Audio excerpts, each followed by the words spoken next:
My name is I'm from Japan. I suppose to introduce Japanese culture, I'll tell you as much as I know. Japanese family is normally father and mother and children, sometimes grandparents living together. I think grandparents are more involved with the family's life, like father and mother and children. They're a little bit more enmeshed, and kind of their opinion is very strong in the house if they're living together. So a lot of people thinking through when they need to live together, because that's a kind of big deal. And woman supposed to be submissive to the man. Recently women start knowing how to say no to them, so it's kind of a little bit changed, but the traditional way is woman supposed to be submissive to the man, and then normally man works outside and woman does everything in the house, including raising the kids. That's not changing even now. Some men really not interested in educating kids or anything like that, and they thinking the job raising kids is woman's job. I think Japanese people are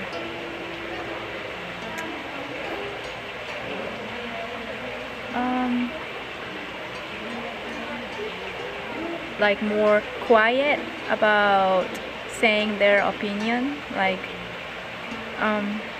even they have something they want to say, like woman, maybe they don't really say to the husband. I think that's the way they showing the submissive to their husband.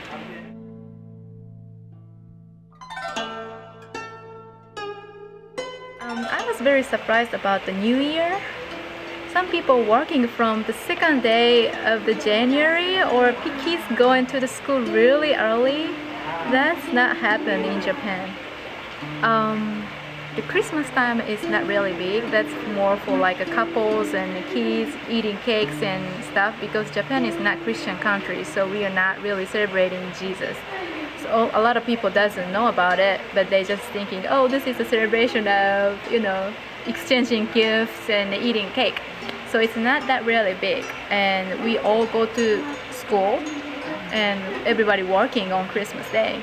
It's not a big deal, but New Year, it is a really big deal. We are closing like a business January 1st to up to like a week or 10 days, but not like a shopping mall or something like. They open because it's a really good business time, because family are all off, and then, you know, they go shopping mall to see a movie. So those entertainment things are all open, but like the bank or, like, you know, government stuff are closed, and they all family get together and eating like certain stuff that means something.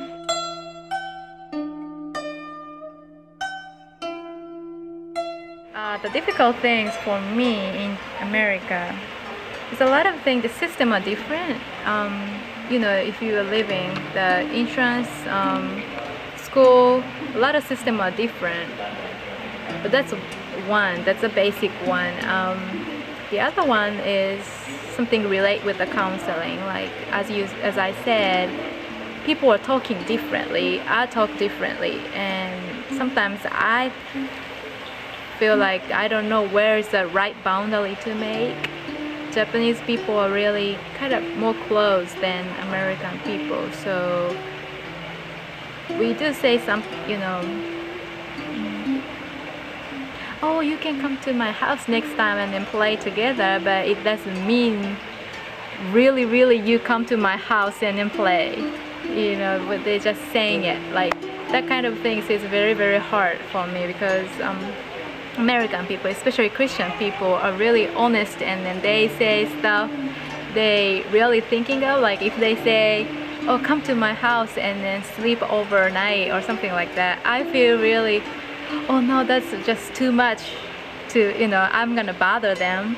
But they really honestly thinking, yeah, you really can come to my house. That's a different maybe feeling and language wise, and that was very difficult to figure out whether they are saying really, mean it or not.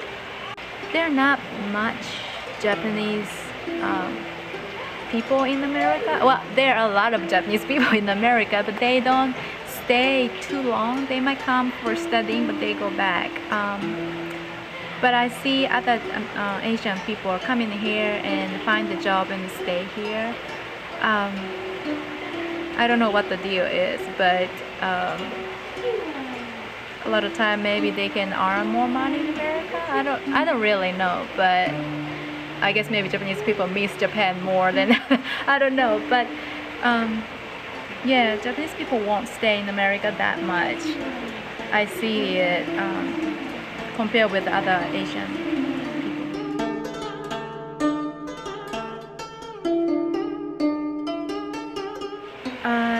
If I can give you some tips, if you want to counsel Japanese people,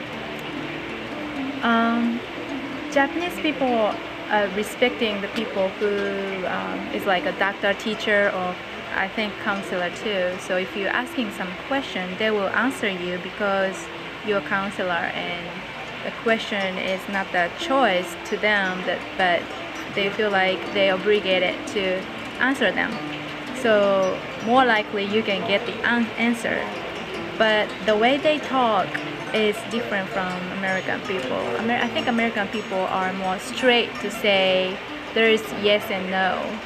But Japanese people are saying, even they want to say yes, they will tell you using different word and then say around, so that they expect you to understand that means yes or that means no. Japan is one of the country which has high rate of suicide people. They are stressed, but there's no one to talk to. And then counseling is not a popular thing in Japan. If you say, oh, I am going to see a counselor, then other people think you might have very, very severe problem, or you are mentally something wrong, or something like that. It's a really negative thing. In America, you can go to the counselor just, well, I don't say small thing, but just regularly, and then nobody say anything about that. By Japan, so the confidentiality, of course, very important. And if you say too straight, because they're talking like, as I said, they want to say something, they say around, they don't say exact word. So if you say exactly straight word, something, offending them, they might take it as a very personal, and they might get hurt and they don't come back. The example, the offensive word, if you do a premarital counseling, well, actually premarital counseling is really rare in Japan anyway, but if you do one, be careful to